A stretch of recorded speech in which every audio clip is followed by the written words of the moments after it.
keep in mind how deep you breathe in. So take a deep breath. Not very, okay. Now stand up straight and then do the same thing. Take the deepest breath you can standing up straight. Can you tell how much bigger your capacity is for your lungs in that position? So that's just to highlight the fact that posture affects more than the way you look. It actually affects your blood saturation of oxygen. So that affects health in all facets. But we're going to do a good little posture exercise. It's called our 3 flying friends. The first, this is designed for elementary kid students, but you guys, I'm sure you guys will do this. Okay. So the first one is called the eagle. So what I want you to do is take a deep breath in, put your arms all the way up. Oh, my eagle's not crazy.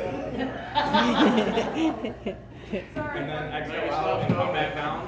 And I want you to do this 3 times. You can do this sitting at your desk. You can do this standing. Get up from your desk. But do this 3 times. This is the eagle. The next exercise I want you to do is called the hummingbird. So what I want you to do is bring your arms up like this. I want you to slowly rotate your shoulders backwards, acting like you're pinching your shoulder blades together. This is called the hummingbird.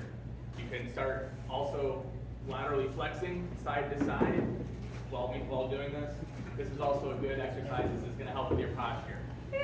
Third flying friend, eagle, butterfly. Butterfly is you're going to interlock your fingers. You're going to put it at the base of your neck. And what you're going to do is you're going to slowly push your head through your hands, letting your fingers slowly come apart, regrip, and then do that again. Demonstrate what that looks like. Yeah, do it once more. Turn towards us. Please. So interlock your fingers, you're pushing your head, using your hands as resistance, and you're slowly letting your fingers come apart. Can you see that? You want to do it the other side too? So I'm slowly letting my fingers. I need ibuprofen now.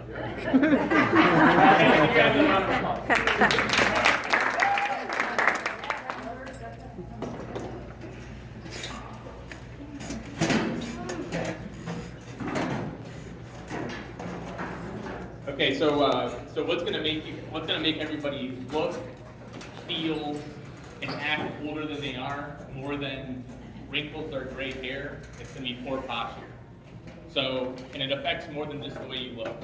So like I said, it's gonna be a little bit of doom and gloom, but then we're gonna get to some things that you guys can do to modify your workspace, et cetera, in your own lives to improve this.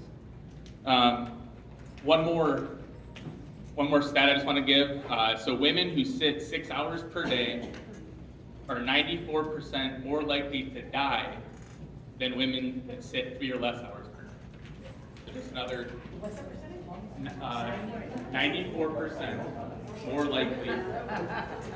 And just if you were wondering, for men, I think it was 56%.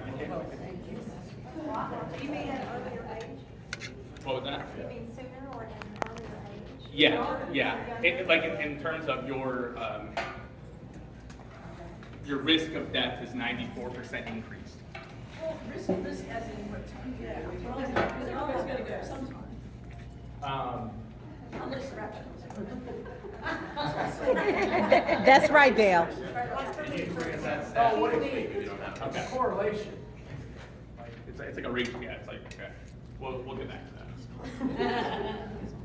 Okay, so a couple things that poor posture, and then prolonged sitting causes, more than just affecting the way you look, is it leads to cognitive decline and brain health. So if you remember last week, I think it was last week, I gave a stat about walking and cognitive decline.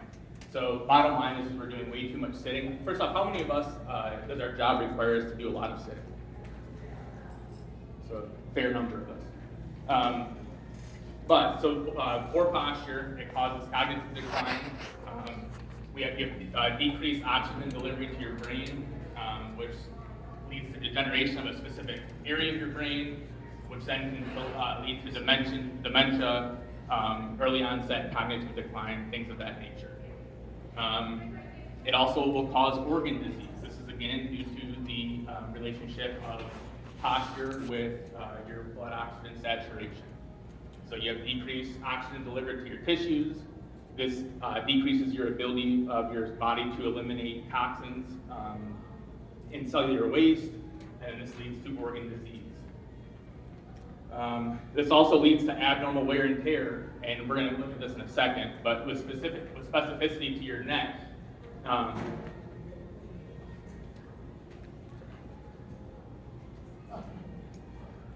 With specificity to your neck, when your head gets out, so in a perfect world, your ear should be directly over the seam of your shoulders. As your head gets more forward or anterior translated, this leads to abnormal wear and tear into your cervical spine. This abnormal wear and tear in your cervical spine leads to spinal arthritis, which then can lead to pain, neck pain, and then if it affects the nerves that come out of your spine at that level, it's going to lead to end organ dysfunction, or in other words, anything that nerve, the communication, anything that nerve's going to is going to be negatively affected by that abnormal wear and tear. So, I think we can all agree that we don't want to look old, have diseased organs, and be in pain. So what can you do? So first off and foremost, modify your workspace. So what I like personally is I like desks that you can change from seated to standing. And I like ones, not just a standing desk, I like ones that you can adjust. So in other words, you can go spend some of your day standing, some of your day seated. Another thing, move your monitor up. So if that first option isn't an option, raise your monitor. So literally your monitor should be directly at eye level or even slightly above eye level. We're texting, we're doing this enough, we need to get the monitor up.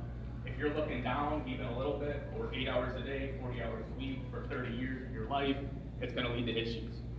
So raise your monitor up. Third thing you could do is use a wobble ball chair. This is you guys may have seen these. This is I would recommend starting off, cold turkey, just doing this right away. But it's something you can implement into your workspace if it's possible. A wobble ball chair will force you to contract your core. It's going to force you to sit with better posture than you would otherwise.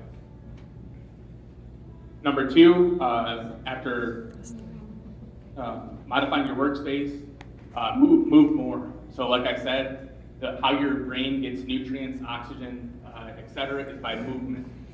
This movement could be just something as simple as walking, but the bottom line is we do need to move more. The third thing is chiropractic care. You knew it was coming. I'm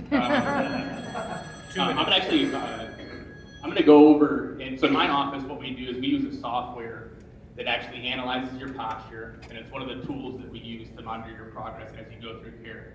And so on the projector, I'm going to pull up an example of one of my patients of the results that we got with, I thought it was going to be a little bit clearer.